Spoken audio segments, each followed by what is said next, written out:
It started 15 years ago, a day etched into my soul. My daughter, Rachel, dropped off her 3 young boys at my tiny apartment, promising she'd be back in 2 hours. She never came back. Now, a decade and a half later, she had the audacity to drag me into court, accusing me of kidnapping. But when I handed the judge that worn envelope, he paused, leaning back in his grand chair. "Do they know what's inside?" he asked.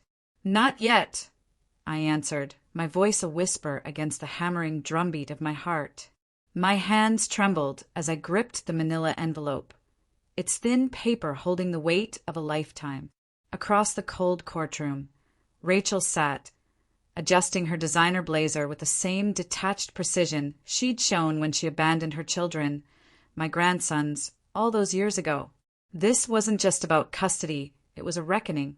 And I, their grandmother, held the truth that would shatter her perfectly crafted lie. Her lawyer, a man whose slick confidence seemed to ooze from every pore, droned on. He spoke of his client, Rachel, being denied access to her own children for 15 years, requesting immediate custody, and, incredibly, pursuing kidnapping charges against me, her own mother. Kidnapping. The word tasted like rust, bitter and metallic in my mouth. I pressed my lips together, a familiar ache spreading across my lower back, a constant, physical reminder of the countless nights I'd spent sleeping in hospital chairs, holding vigil over 3 small boys who cried for their mama in fevered dreams. Every time I'd whisper, "Grandma's here, baby. Grandma's here."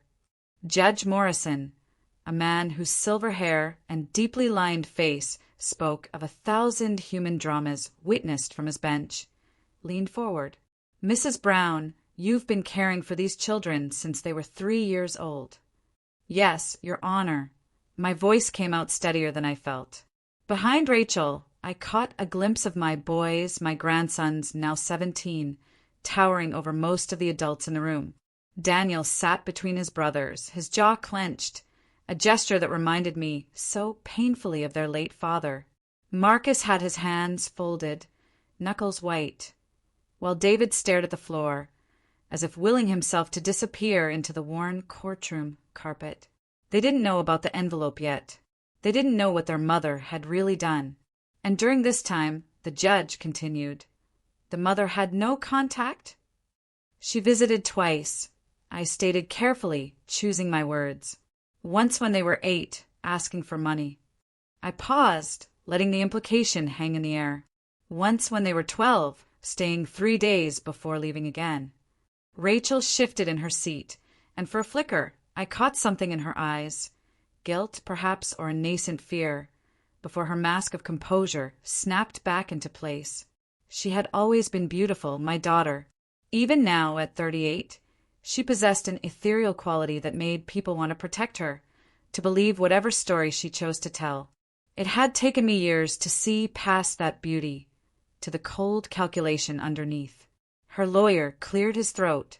"Your Honor," my client was struggling with postpartum depression and addiction. She needed time to heal. That doesn't negate her parental rights.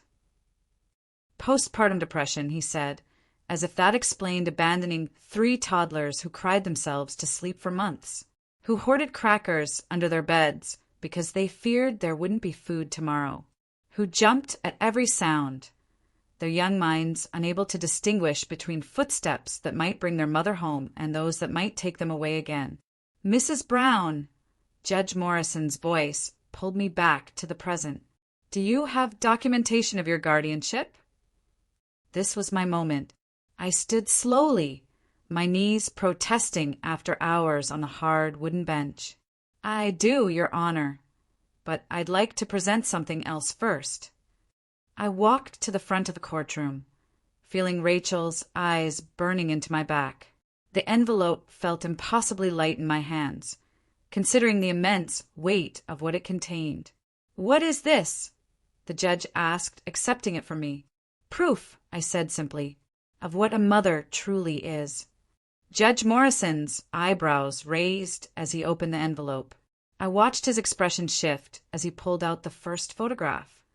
Daniel's first day of kindergarten, a gap-toothed grin wide as he held up his new lunchbox. Then Marcus, receiving his first-place ribbon at the science fair, tears of joy streaming down his 6-year-old face. David, age 7, arms wrapped tightly around my neck after his first successful bike ride without training wheels. But it wasn't just photographs. There were report cards, each one carefully preserved in plastic sleeves. Every teacher conference note I'd ever written, permission slips for field trips signed in my careful handwriting, medical records listing my name as the emergency contact, the authorized guardian, the one who held their hands through broken bones and fevered nights. "Your Honor," Rachel's lawyer interjected. "Childhood memorabilia doesn't." "Sit down," Judge Morrison said quietly, but with enough steel in his voice that the lawyer immediately complied. The judge continued examining the contents, his face growing more solemn with each item. "Mrs. Brown, how long did you compile this?" 15 years, I said. "Every school event, every birthday party they weren't invited to because their friends didn't know where their mother was. Every Christmas morning when they asked why she didn't call. Every Father's Day when they made cards for their grandfather, my late husband, because they needed a father figure, and he was all they had until cancer took him 5 years ago." I heard one of my grandsons make a small sound, pain or recognition, I couldn't tell, but I didn't turn around. I couldn't bear to see their faces. Not yet. Judge Morrison held up a particular photograph. Even from where I stood, I recognized it. The boys at age 10, standing in front of our small Christmas tree in my cramped apartment. They were wearing matching pajamas I'd sewn myself because money was tight, their arms around each other, faces glowing with the kind of pure happiness only children can achieve. "Where were you when this was taken?" the judge asked Rachel directly. She straightened, and for the first time I saw her composure crack. "I was getting my life together. I couldn't." "You couldn't what?" he asked, his voice still level, but with a dangerous edge. "Send a Christmas card. Make a phone call." He turned back to me. "Mrs. Brown, is there anything else in this envelope?" I nodded. "The school records, Your Honor. Every form that required a parent's signature, every emergency contact sheet, every permission slip for 15 years. He pulled out a thick stack of documents, and I knew what he was seeing. My name over and over again, in the space marked mother/guardian, my phone number listed under emergency contact, my signature on everything from permission for field trips to authorization for medical treatment. "And your daughter's name appears on these forms? How often?" "Never, Your Honor. Not once." The courtroom was so quiet I could hear the ancient radiator humming in the corner. Rachel's lawyer whispered something urgent in her ear, but she shook her head, her face pale. Judge Morrison set the envelope on his desk with deliberate care. "Mrs. Brown, I have one more question. Do your grandsons know what's in this envelope?" I met his gaze steadily. "Not yet." "And why is that?" "Because some truths are too heavy for children to carry, even when those children are nearly grown. Because I'd spent 15 years protecting them from the reality that their mother hadn't just left. She'd erased herself from their lives so completely that there wasn't a single piece of paper in any school office with her name on it.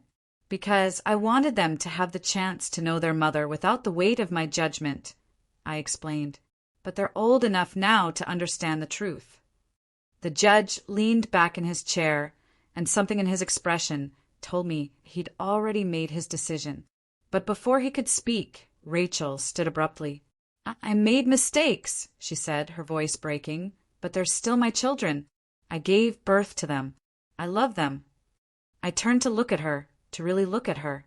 She was crying real tears, not the manufactured emotion she'd perfected over the years. For a moment, she looked like the daughter I'd raised, the girl who'd called me at 3 a.m. when she was pregnant and scared, the young woman who'd promised she'd be a good mother.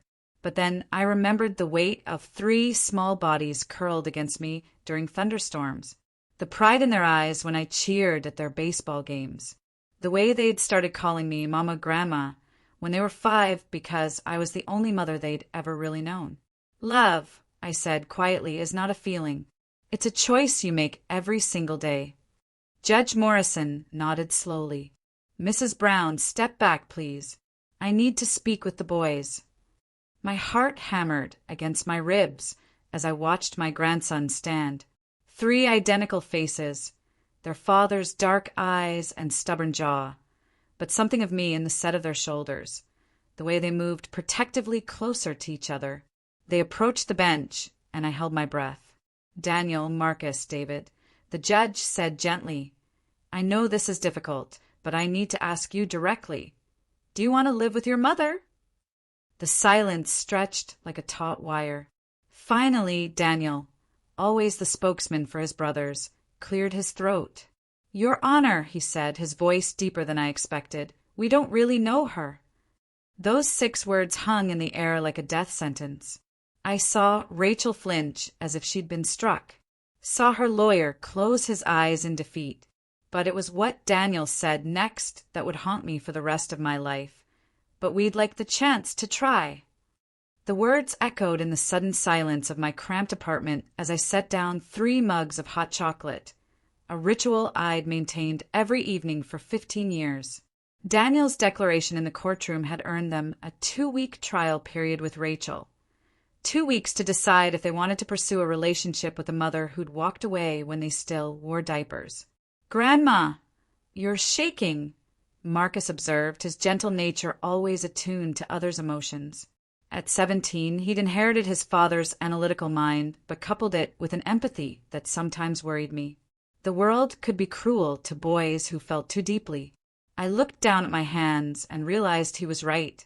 The ceramic mug rattled against the saucer as I set it down. I'm fine, sweetheart. No, you're not. David, the youngest by 12 minutes, but often the most direct, pushed his glasses up his nose, a nervous habit he developed in 3rd grade. You haven't been fine since court yesterday. They were perched on my old couch, the one I'd bought secondhand when they were 5 and had immediately declared the best fort-building material in the world. The fabric was worn thin in places where their knees had dug in during countless movie nights, and there was still a faint stain from when Marcus had spilled grape juice during a particularly intense game of Monopoly. Boys, I said carefully, settling into my armchair, the one that faced the couch so I could watch over them, always watching over them. I want you to know that whatever you decide, I support you. The lie tasted bitter on my tongue, but some lies are necessary shields. How could I tell them that the thought of Rachel taking them felt like dying? That I'd already mentally catalogued every corner of this apartment where their absence would echo? She wants us to move to Seattle, Daniel said quietly, with her and her boyfriend. Boyfriend. Rachel had mentioned him briefly in court. Some investment banker she'd been with for 8 months. 8 months. And she thought that was stability enough to uproot the boys from the only home they'd ever known. She showed us pictures of the house, Marcus added. It has a pool. A pool, as if chlorinated water could wash away 15 years of abandonment, as if square footage could measure love. And our own rooms, David chimed in, but his voice lacked enthusiasm. She said we could redecorate however we want. I nodded, keeping my expression neutral while my heart crumbled like old paper. That sounds nice. Grandma! Daniel leaned forward, his dark eyes so like his father's, serious beyond his years. Why didn't you ever tell us about everything? He gestured toward the envelope, which now sat on my kitchen table like an accusation. Judge Morrison had allowed me to take it home along with his decision. The boys could choose, but they needed the full truth first. I'd been dreading this conversation for 2 days. Because, I said slowly, children shouldn't have to carry their parents' failures.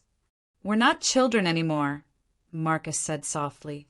He was right, of course.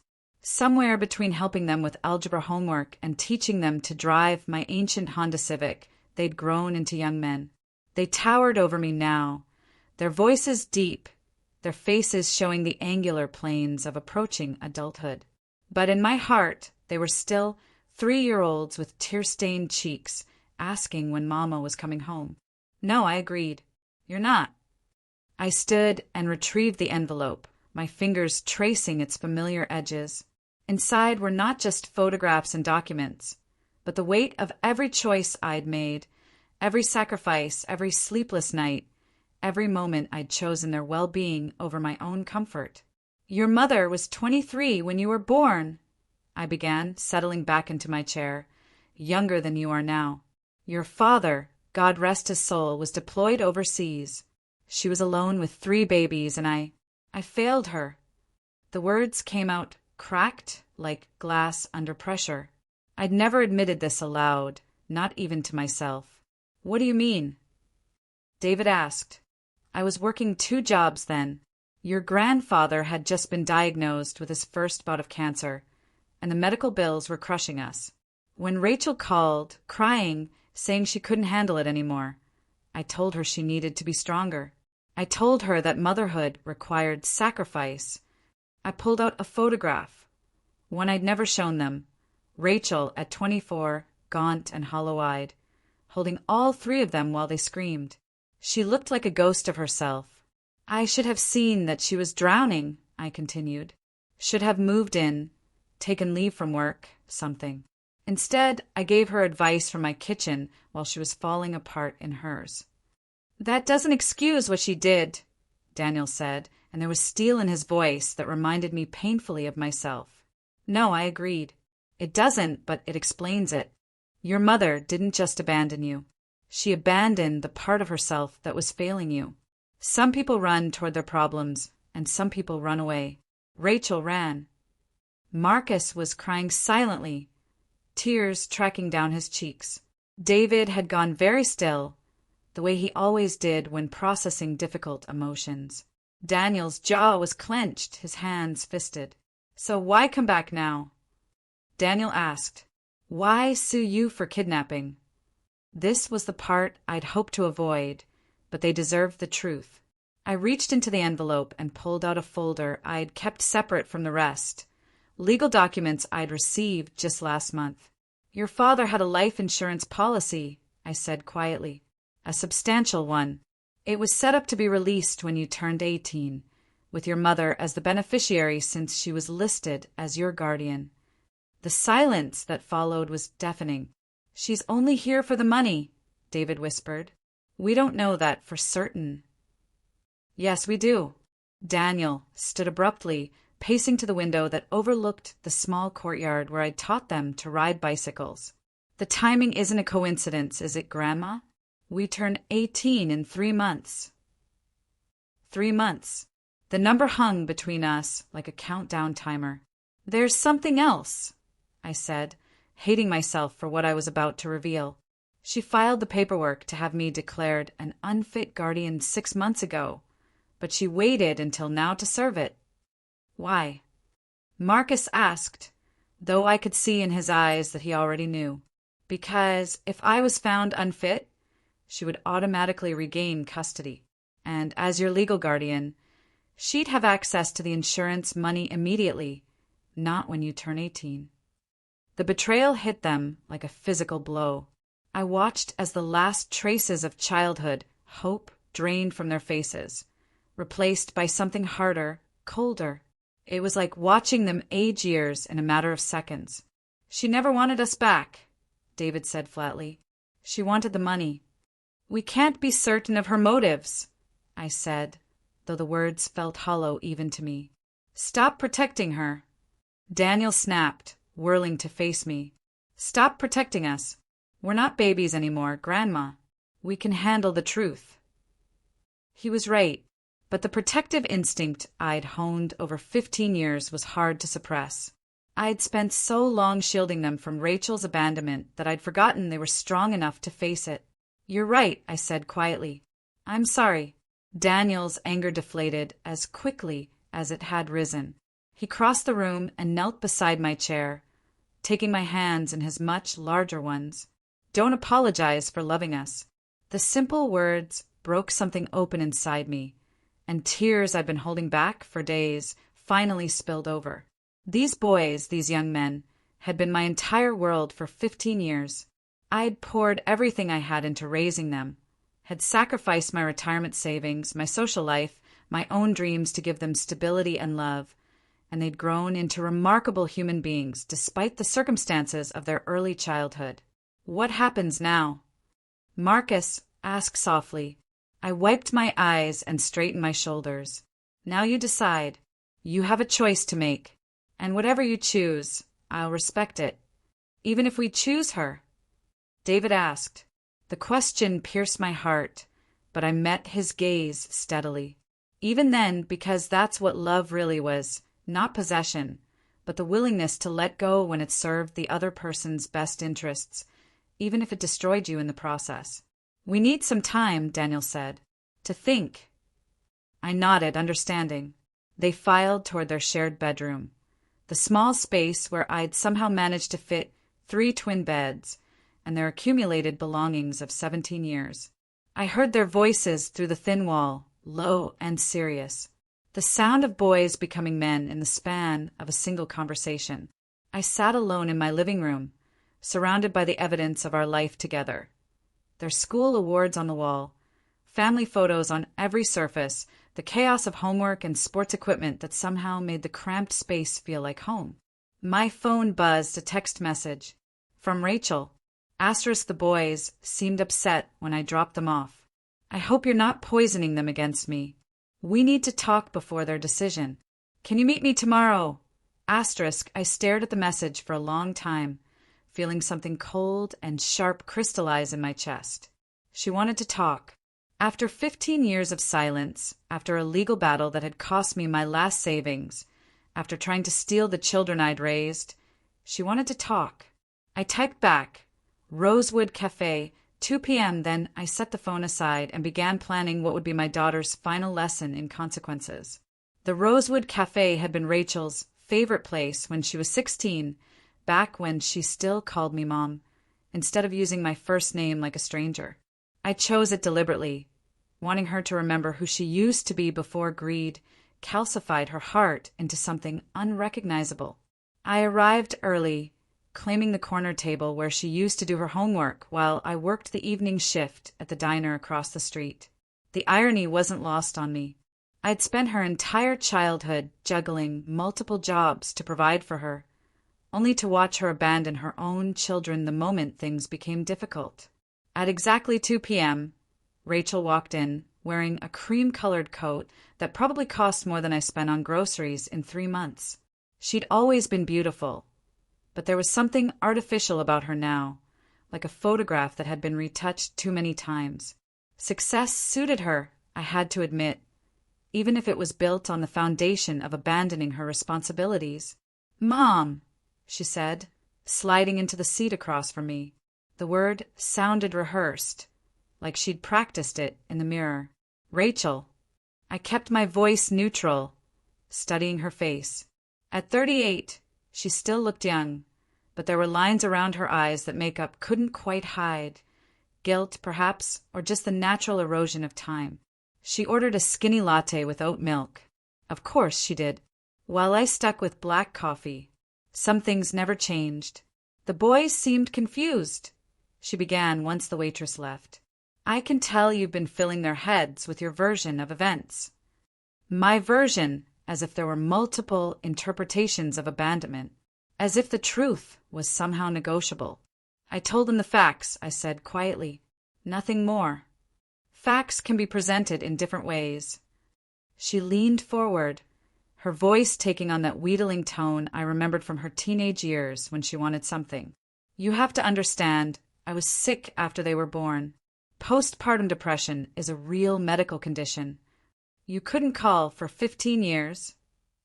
The question hung between us like a blade. Rachel's carefully constructed explanation crumbled, and for a moment I saw something raw in her eyes. Fear, maybe, or the dawning realization that her lies wouldn't work on me the way they had on her lawyer. "I wanted to," she said softly, "but the longer I stayed away, the harder it became. How do you explain to 3 little boys that their mother just left?" "You don't explain," I said. "You apologize. You come home. You do the work. I was building a life. You were running away." My voice remained steady. but I felt something cold and final settling in my chest. And now you're back, because that life you built requires funding. Rachel's face flushed. This isn't about money. I reached into my purse and pulled out a folder I'd prepared that morning. Printouts from social media, public records, everything I'd researched after the court hearing. I spread them across the small table like tarot cards, revealing a bitter future. Your boyfriend's investment firm is under federal investigation, I said conversationally. His assets are frozen. You've been living in a house you can't afford on credit cards that are maxed out. Your car is 3 months behind on payments. Rachel stared at the papers, her face growing pale. How did you? I may be old, but I'm not stupid. I tapped one of the documents.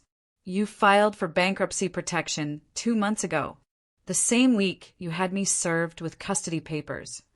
The cafe bustled around us, the cheerful chatter of other patrons forming a surreal soundtrack to our confrontation. Rachel's latte sat untouched, foam dissolving into beige mediocrity. Even if that were true, she said, rallying, it doesn't change the fact that they're my children. I have rights. Rights? I tasted the word like something spoiled. Tell me, Rachel, what rights did they have? The right to a mother who showed up? The right to birthday cards? The right to know they were wanted? I made mistakes. You made choices. I gathered the papers and returned them to my purse with deliberate care. Every day for 15 years, you chose not to pick up the phone, not to send a letter, not to ask how they were doing. I thought they were better off without me. No, you thought you were better off without them. The accuracy of the statement hit her like a physical blow.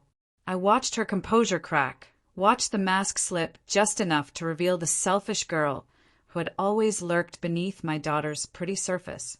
What do you want from me? She whispered. I want you to leave. I can't do that. I need the insurance money. Yes, I know. I leaned back in my chair, studying her face. Here's what's going to happen. You're going to withdraw your custody petition. You're going to return to Seattle and tell your boyfriend that the money isn't coming. And you're going to leave my grandsons alone. And if I don't? This was the moment I'd been building toward. The culmination of 2 sleepless nights spent researching, planning, preparing for war. I reached into my purse again and pulled out a different folder.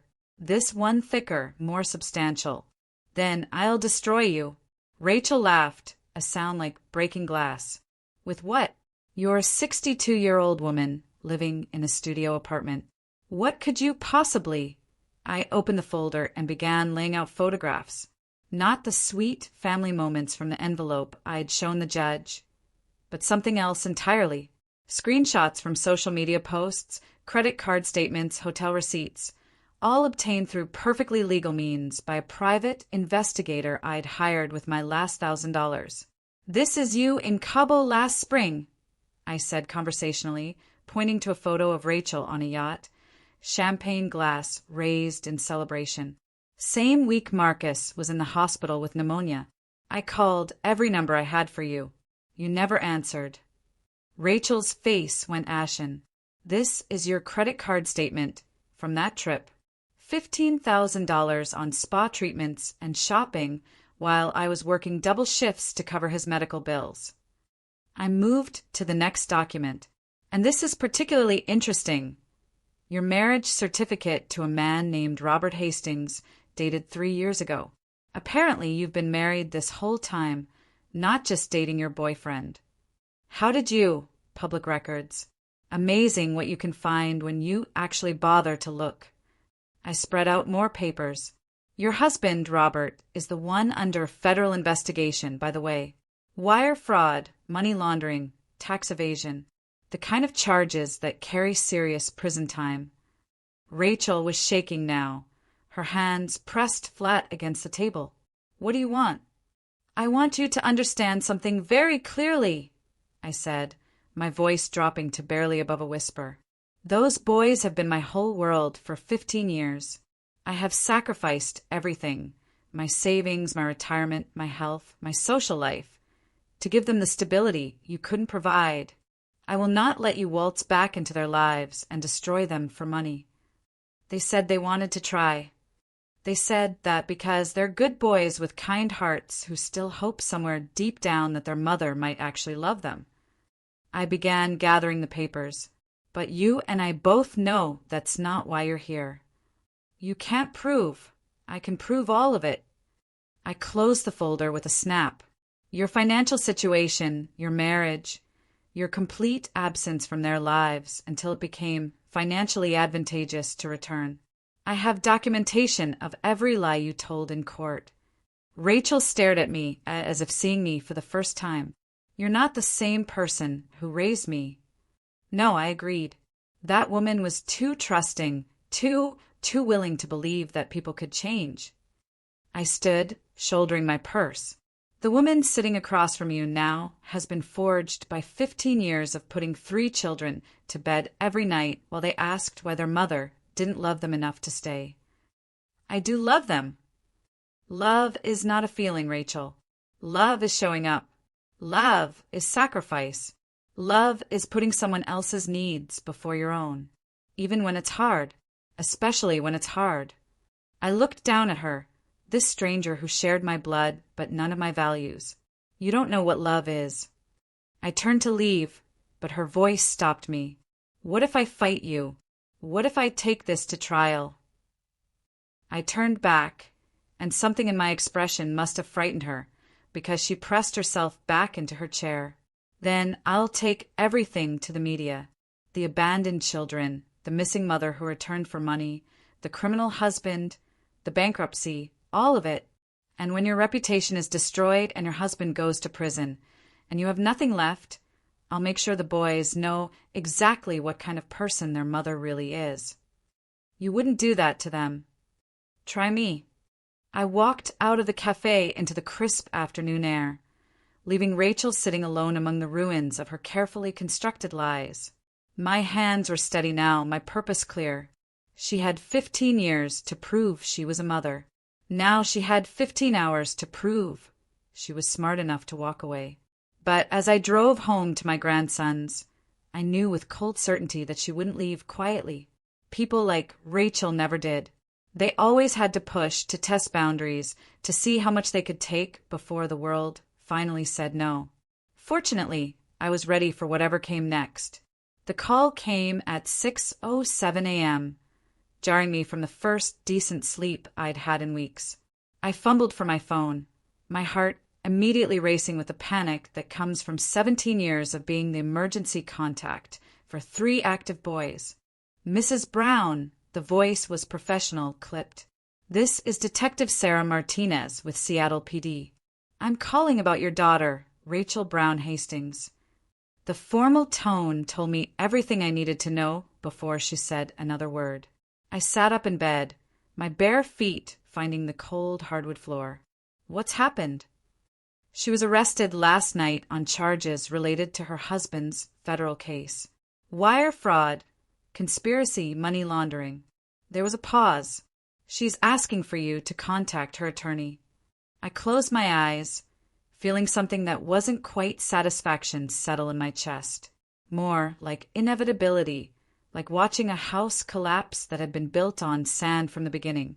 Mrs. Brown, are you there? I'm here. I walked to my window, looking out at the courtyard where my grandsons used to play. Detective, I need you to understand something. My daughter and I are estranged. I have no intention of contacting her attorney or providing assistance of any kind. There was a pause. She said you'd say that. She asked me to tell you that she's willing to sign custody papers in exchange for legal representation. The audacity was breathtaking. Even from a jail cell, Rachel was trying to negotiate to find an angle that served her interests, as if custody of the boys she'd abandoned was a commodity she could trade for her freedom. Tell my daughter, I said carefully, that I'll be in touch.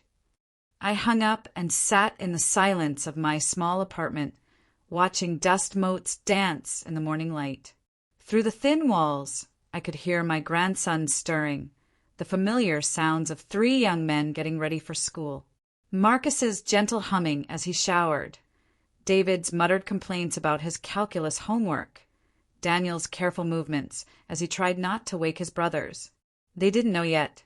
In a few hours, their phones would start buzzing with news alerts, social media notifications, the digital avalanche that followed any scandal involving money and betrayal. Their classmates would see their mother's mugshot on the evening news.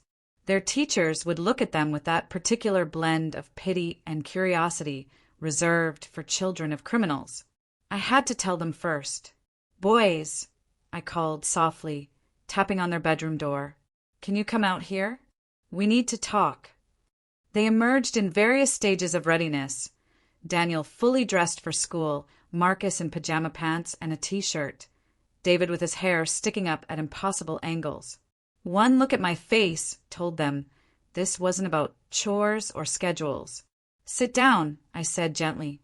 They arranged themselves on the couch. 3 identical faces wearing identical expressions of concern. Even now, even at 17, they moved as a unit, supporting each other through instinct and years of practice. "Your mother was arrested last night," I said without preamble. Sometimes the kindest cut is the cleanest one. The silence that followed was profound. I watched them process the information, saw the flicker of emotions across their faces, surprise, confusion, and then something that looked almost like relief. "For what?" Daniel asked finally. "Financial crimes related to her husband's business, wire fraud, money laundering." I sat down across from them, my hands folded in my lap. "It's going to be in the news. Your classmates will probably see it before you get to school." Marcus was the first to speak, his voice quiet but steady. "Is she going to prison?" "I don't know. Probably." David adjusted his glasses, a gesture so familiar it made my heart ache. "What happens to us?" "Nothing changes," I said firmly. "You're 17 years old, almost adults. You have a home here for as long as you want it. You have college acceptance letters waiting. You have a future that has nothing to do with your mother's choices." "She wanted us to move to Seattle," Marcus said softly. "With her." "She wanted the insurance money," Daniel corrected, his voice hard. "We were just the key to accessing it." I winced at the bitterness in his tone, even though he was right. "I know this is difficult." "No," Daniel stood abruptly, pacing to the window. "It's not difficult. It's clarifying. She didn't want us 15 years ago, and she doesn't want us now. Everything else is just details."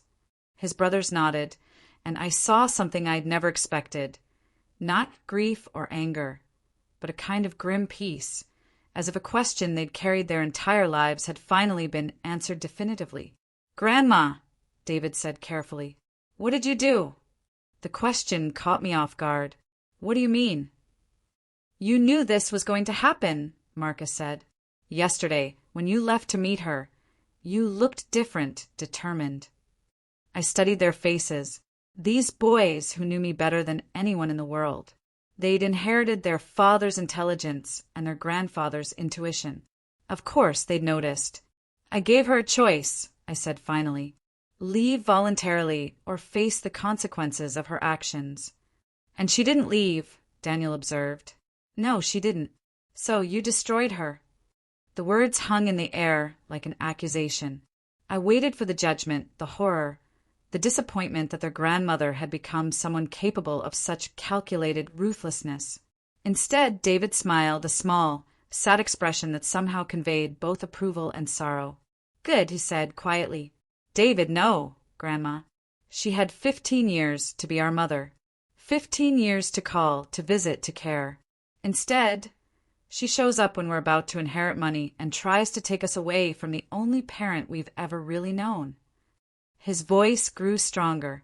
"You protected us again." Marcus nodded. "How did you know about her husband?" I hesitated, then decided they deserved the truth.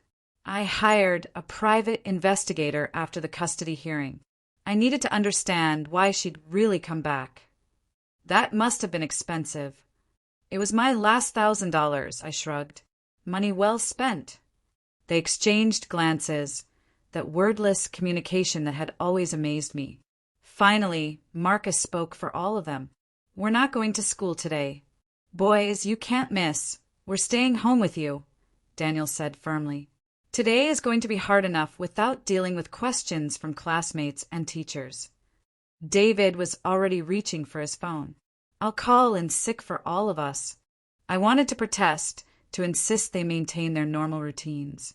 But the truth was, I needed them as much as they needed me. In a few hours, my phone would start ringing reporters, social workers, lawyers, well-meaning neighbors who'd seen the news.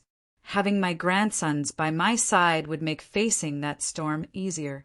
"Okay," said, "but we're going to spend the day doing something productive. College applications, scholarship essays, planning for your futures." "Speaking of which," Daniel said, settling back onto the couch, "what happens when we turn 18 with the insurance money?" I'd been dreading this question. "It's yours. All of it. Your father wanted you to have financial security for college and beyond." "How much?" David asked. "Enough to pay for college at any school that accepts you. Enough to start your adult lives without debt." I paused. "Enough that your mother thought it was worth destroying our family to get her hands on it." The number 1.2 million, split 3 ways, had been burning in my mind since I'd first learned of the policy. It was more money than I had ever seen. More than enough to give these boys opportunities one could never provide on my own. "She can't get it now, can she?" Marcus asked. "With the arrest, no. Her legal troubles make it impossible for her to claim guardianship, and you'll be adults before her case is resolved." I smiled, feeling genuine satisfaction for the first time in weeks. "Your father's money will go exactly where he intended, to his son's futures." My phone rang, interrupting the moment. The caller ID showed a Seattle number I didn't recognize. "Mrs. Brown." The voice was smooth, professional. "This is James Morrison, attorney for Rachel Brown Hastings. My client would like to discuss terms for signing over custody in exchange for—" I hung up without letting him finish. "Her lawyer?" Daniel asked. "Yes. What did he want?" I looked at my grandsons, these remarkable young men who'd survived abandonment and uncertainty to become people of character and strength. They deserved to know exactly how their mother's story ended. "Your mother wants to trade you for legal representation," I said bluntly. "She's offering to sign away her parental rights if I'll pay for her defense." The silence that followed was different from before. Not shocked or hurt, but coldly angry. "What are you going to tell him?" David asked. I walked to my desk and pulled out a piece of paper. The same legal document I'd had prepared weeks ago, just in case. A formal statement declining any financial responsibility for Rachel's legal troubles, along with a detailed accounting of every expense I'd incurred raising her. "I'm going to tell him exactly what his client is worth to me," I said, reaching for my pen. "Nothing." 6 months later, I stood in the corridor of the federal courthouse in Seattle, watching through reinforced glass as Rachel was led away in handcuffs. The orange jumpsuit made her look smaller, somehow diminished. The jury had taken less than 4 hours to find her guilty on all counts. 18 months to 3 years, the judge had said. With good behavior, she might be out in 15 months. By then, my grandsons would be sophomores in college, building lives that had nothing to do with the woman who'd birthed them and everything to do with the choices they made every day. "Mrs. Brown." A reporter thrust a microphone toward my face. "How do you feel about your daughter's conviction?" I looked directly into the camera, thinking of the boys back home in Portland, probably watching this moment on the evening news from their dorm rooms at 3 different universities. "Justice," I said simply, "is rarely satisfying, but it's necessary." I walked away from the courthouse and climbed into my car, not the ancient Honda anymore, but a reliable used Subaru I bought with money from an unexpected source.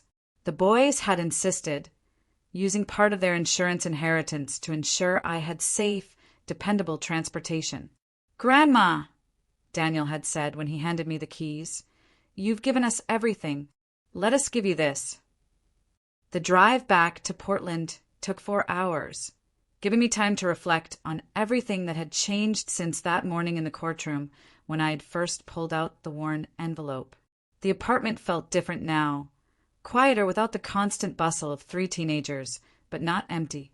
Their voices still echoed in every corner, and they called every Sunday without fail, taking turns so I heard from at least one of them each week. Marcus was studying pre-med at Stanford, his gentle nature perfectly suited for the healing profession he'd chosen.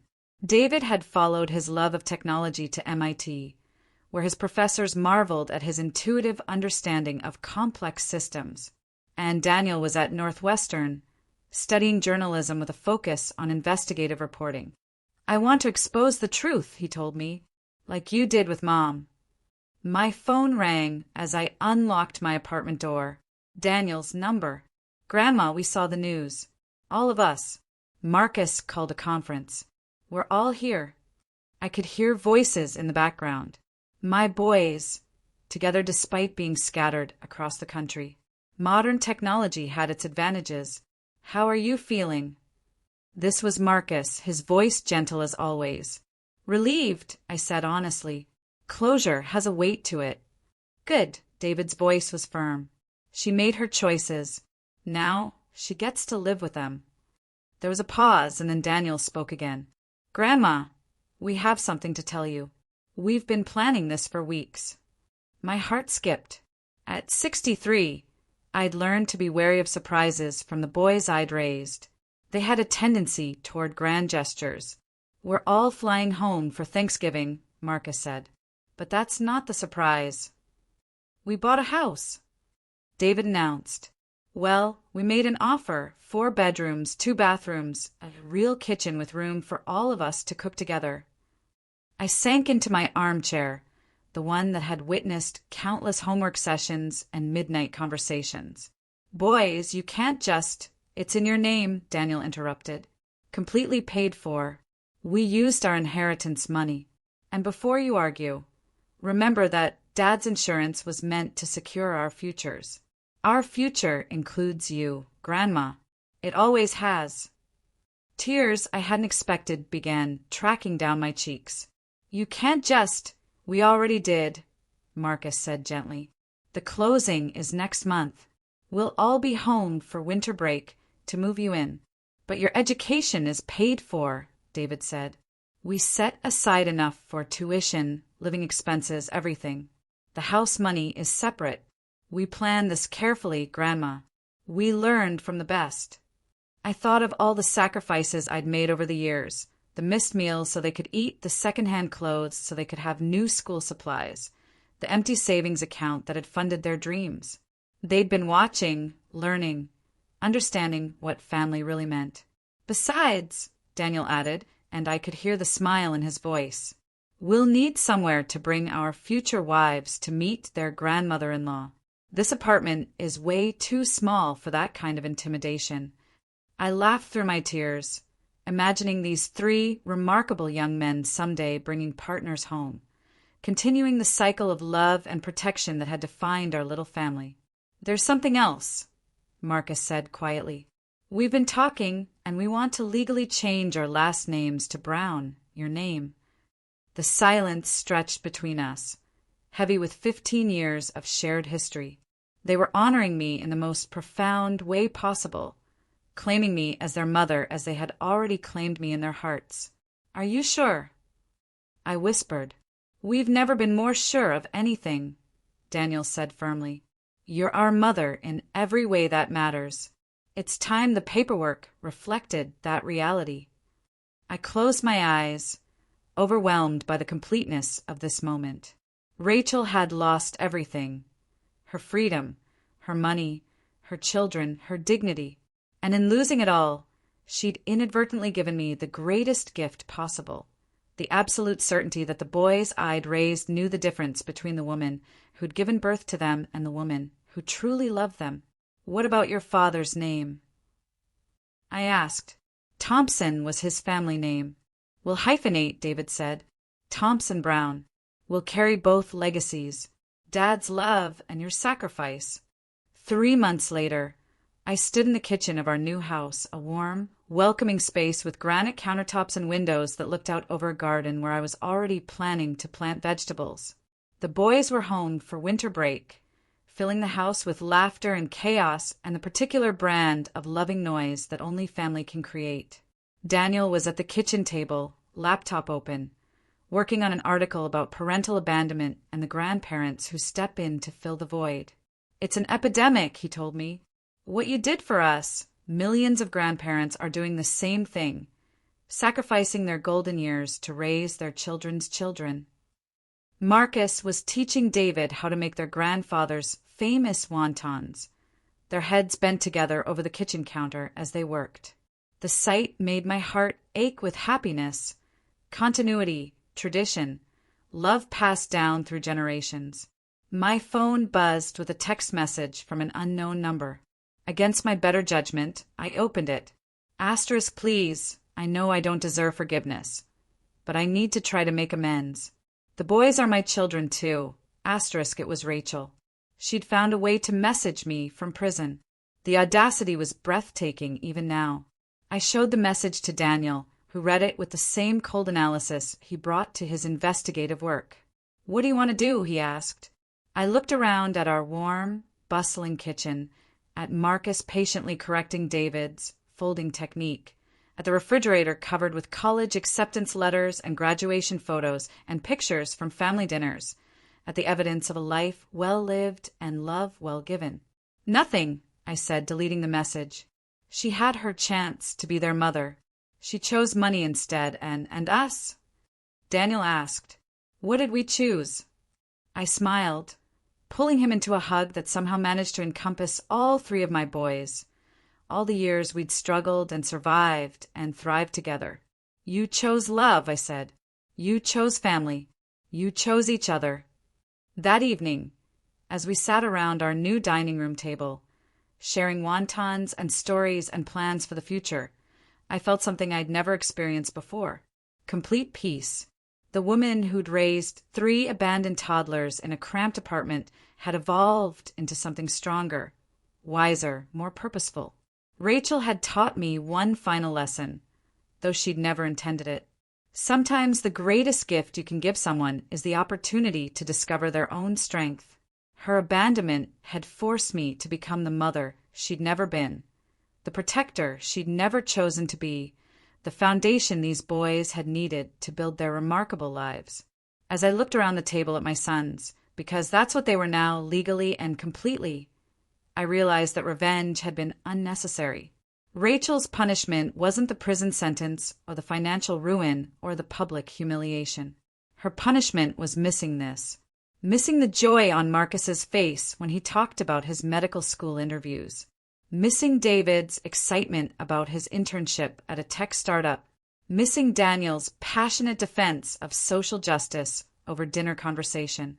Her punishment was the absence of love, the void where family should have been, the silence where laughter could have echoed. She traded everything that mattered for money she'd never gotten to keep. And in doing so, she'd given me the greatest gift of all, the unshakable knowledge that I was exactly the mother these boys had needed. Justice, I realized, wasn't always about punishment. Sometimes it was simply about choosing love when others chose selfishness, choosing sacrifice when others chose convenience, choosing to stay when others chose to run. The boys were mine now, completely and forever, and I was theirs. That was justice.